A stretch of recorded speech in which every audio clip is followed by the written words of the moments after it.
parle. Chaque jour, Charles et Carole vous présentent la leçon de l'école du sabbat.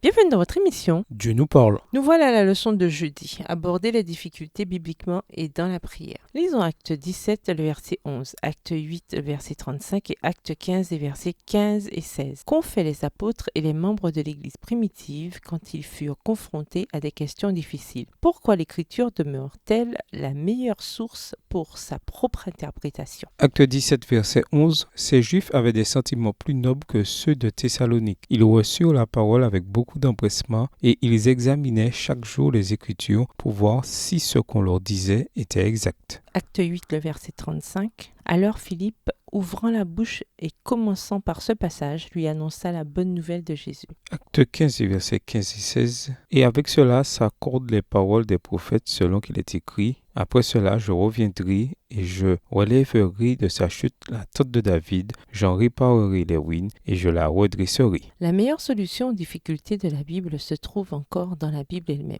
La meilleure manière de s'occuper des problèmes bibliques, c'est de les étudier à la lumière de toute l'Écriture, plutôt que de se concentrer sur un seul texte, indépendamment d'autres ou du reste de l'Écriture. Nous devons en effet nous servir de la Bible pour nous aider à comprendre la Bible. Apprendre à analyser les grandes vérités qui se trouvent dans l'Écriture est l'une des choses les plus importantes que nous pouvons faire. Si vous ne comprenez pas un passage de l'Écriture, essayez de réunir des lumières à partir d'autres passages bibliques qui parlent du même sujet. Essayez toujours de trouver des déclarations claires de l'Écriture pour éclairer les passages qui sont moins clairs. Il est également très important de ne jamais obscurcir et brouiller les déclarations claires de l'Écriture en les associant des passages difficiles à comprendre. Plutôt que d'avoir des sources extra-bibliques, la philosophie ou la science pour expliquer la signification de la Bible, nous devrions laisser le texte de l'Écriture lui-même nous dévoiler sa signification. On dit que c'est à genoux que l'on a littéralement une nouvelle perspective